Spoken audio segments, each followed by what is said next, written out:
네, 무차별 곡선에 대해서 간단하게 한번 얘기를 해보는 시간을 가지도록 하겠습니다. 뭐 대표적인 그냥 일반적인 무차별 곡선을 하고요. 그리고 일반적이지 않은 좀 예외적인 무차별 곡선 중에서도 대표적인 거 몇 개 보도록 하겠습니다. 그러다 보면 뭐 자연스럽게 한계 대체율 얘기도 하게 되겠죠. 먼저 무차별 곡선이라는 이름을 보게 되면 영어로 이제 indifference curve인데, 그래서 이제 indifference를 무차별이라고 이제 번역을 해서 무차별 곡선이라고 하는데, 사실 이제 무차이 곡선이라고 해도 괜찮을 것 같아요. 차이가 없다는 얘기죠. 그래서 일반적인 경우를 이제 이렇게 그려보면은, 자, 보통 이제 무차별 곡선이 이런 식으로 생겼죠. 그래서 이 무차별 곡선 위에 있는 모든 점들은 다 같은 효용을 나타냅니다. 같은 크기의 효용을 나타냅니다. 한 점을 한번 찍어 볼게요. 대표로 뭐 이만큼 하고 이렇게 간다. 그리고 여기 간다. 자, 혼잣말이었고요. 자, 그러면 첫 번째 점에서 두 번째 점으로 한번 이동을 한다고 생각을 해보면은, 첫 번째 점에서 두 번째 점으로 첫 번째 점에서 두 번째 점으로 가기 위해서는, 여기서 이렇게 가기 위해서는 피자를 요만큼을 더 먹어요. 피자를 요만큼 더 먹어. 근데 피자를 요만큼 더 먹음으로써 어쨌든 만족감이 늘어날 거 아니에요? 그러니까 효용이 늘어날 거 아니에요? 만족감을 효용이라고 할게요. 그래서 효용이 늘어날 거 아니에요? 피자를 더 먹으니까. 근데 첫 번째 점이랑 같은 크기의 효용을 나타내기 위해서는 피자를 이만큼 더 먹음으로써 늘어나는 효용만큼 줄어들어야 돼. 그래서 치킨을 그만큼 덜 먹어야 돼. 그래서 요만큼 피자를 더 먹는 대신 치킨은 요만큼 줄여야 돼. 그렇죠? 그래야지 이제 원래 첫 번째 점하고 같은 크기의 효용을 나타내게 됩니다. 그럼 이제 두 번째 점에서 세 번째 점으로 가볼까요? 똑같아. 근데 똑같은 이제 첫 번째 점에서 두 번째 점으로 갈 때 요만큼의 피자를 늘린 것만큼 피자를 또 늘리기 위해서는, 근데 이제 우리가 여기서 이제 한계 대체율 체감이라는 게 나오는데, 우리가 이제 피자를 한 개 먹고 두 개 먹고 세 개 먹고 하다 보면은 이제 점점 물리죠. 그래서 이제 먹는데 이제 하나 똑같은 그 양의 피자를 더 먹으면서 생기는 효용은 점점 줄어든다, 이렇게 보는 거죠. 그렇기 때문에 이제 어떻게 보면 피자의 가치가 점점 줄어드는 거예요. 똑같은 양의 피자의 가치가. 그래서 이제 첫 번째 점에서 두 번째 점으로 갈 때보다 두 번째 점에서 세 번째 점으로 갈 때 같은 양의 피자를 더 늘린다고 했을 때 뭐 별로 그렇게 첫 번째보다는 그래도 만족감이 덜해요. 효용이 덜 늘어나. 조금 더 적게 늘어나요. 늘어나도. 그러니까 그거만큼 치킨을 줄인다고 했을 때 첫 번째보다는 그래도 조금만 줄여도 된다는 얘기죠. 치킨을. 왜? 늘어나는 피자를 더 먹음으로써 생기는 효용이 첫 번째보다는 덜 하기 때문에, 그것 때문에 이제 줄여야 되는 치킨도 더 조금만 줄이면 된다 이거죠. 그런 식으로 뭐 네 번째 점, 다섯 번째 점 한다 하면은 점점 이렇게 작아진다 이거죠. 그런 걸 쭉 이으면은 이런 모양으로 뭐 원점에서 봤을 때 볼록한 형태다, 이렇게 되는 거죠. 그리고 우하향 한다는 얘기는 어쨌든 하나를 늘리면 다른 하나는 줄여야 된다라는 걸 나타내기 때문에 우하향 하는 거죠. 근데 우하향 하면서도 원점에서 이렇게 봤을 때 볼록하게 이렇게 생기는 이유는 방금 얘기했듯이 한계 대체율이 체감하기 때문이다 라는 얘기가 되겠습니다. 네, 한계 대체율 MRS라고 했을 때 MRS가 점점 줄어드는 거죠.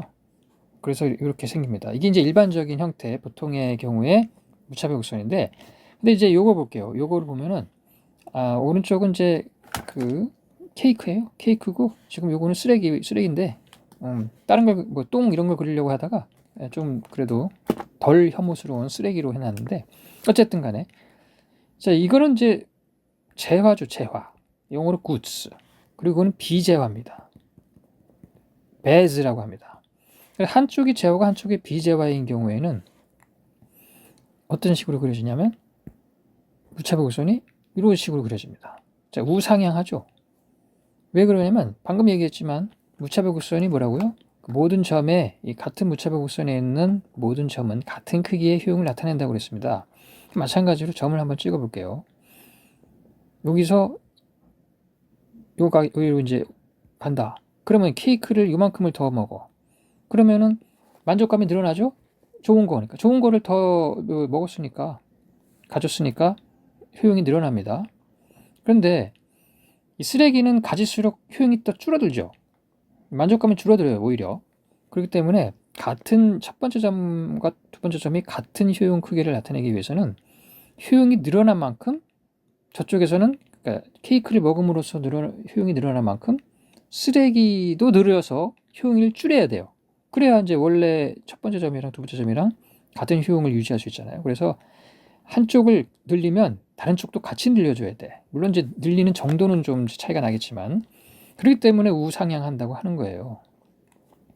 근데 이제 여기서 가로축을 제화로 놓고 세로축을 비제화로 놨기 때문에 지금 이렇게 되는 거지. 만약에 반대로 가로축이 뭐 쓰레기고 세로축이 제화다. 그러면 이제 이런 식으로 이렇게 생기겠죠.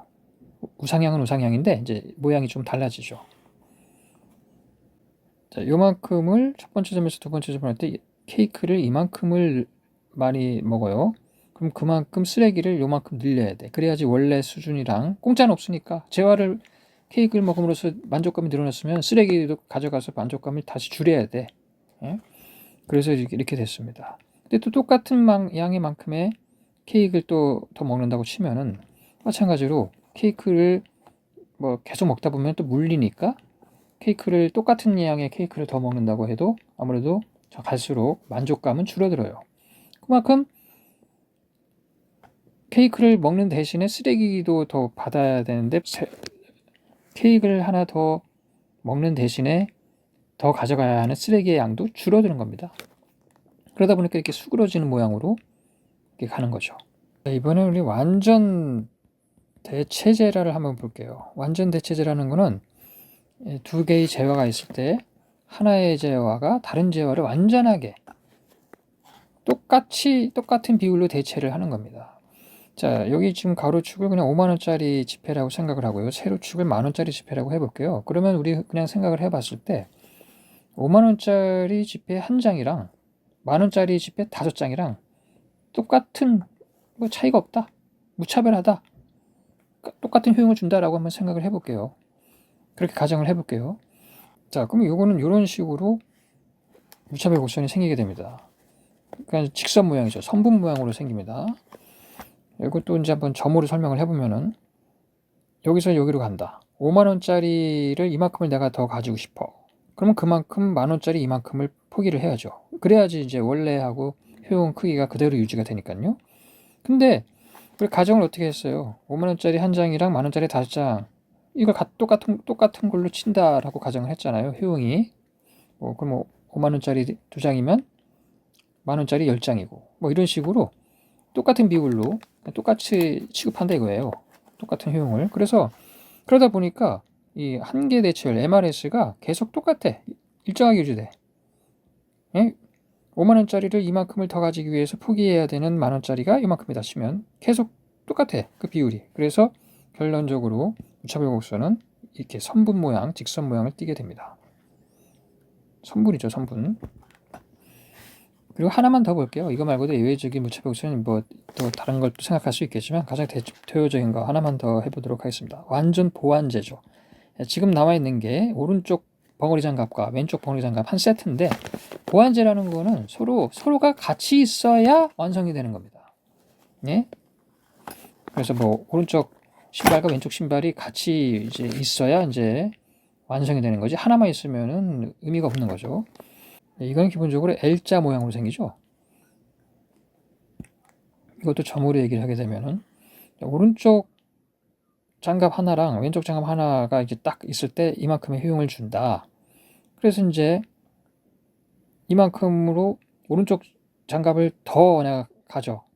근데 왼쪽 장갑은 그대로야. 왼쪽 장갑은 그대로 여기로 고정이 되어 있는 상태에서 오른쪽 장갑만 뭐 2개, 3개 막 가져봤자 어차피 처음 그냥 한 개 가졌을 때랑 다를 게 없다 이거죠. 효용이 뭐 늘어나가지도 않고 줄어들지도 않고 똑같다.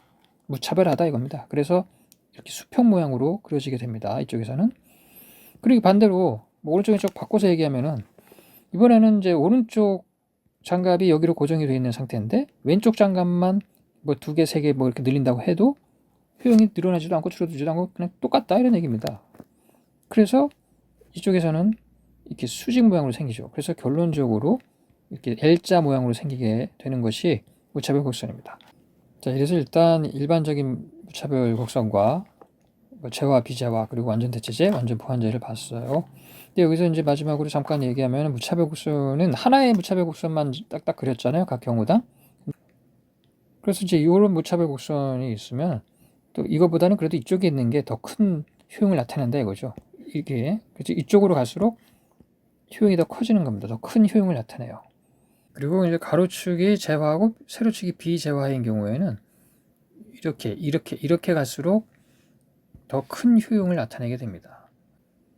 왜냐면 효용을 추가시켜주는, 더해주는, 그러니까 효용이 플러스인 건 재화잖아요. 비재화는 점점 효용이 깎이는 경우고, 그러니까 더 많은 효용을 주는 재화 쪽으로 갈수록 더 효용이 큰 겁니다. 완전 대체제의 경우도 마찬가지로 뭐 이거보다는 그래도 그다음에 요게 점점 갈수록 커지는 거죠. 효용 수준은, 효용 크기는. 그리고 이제 완전 보완제도 마찬가지예요. 이거보다는 이거 갈수록 이쪽으로 갈수록 이렇게 갈수록 큰 효용을 나타내게 됩니다.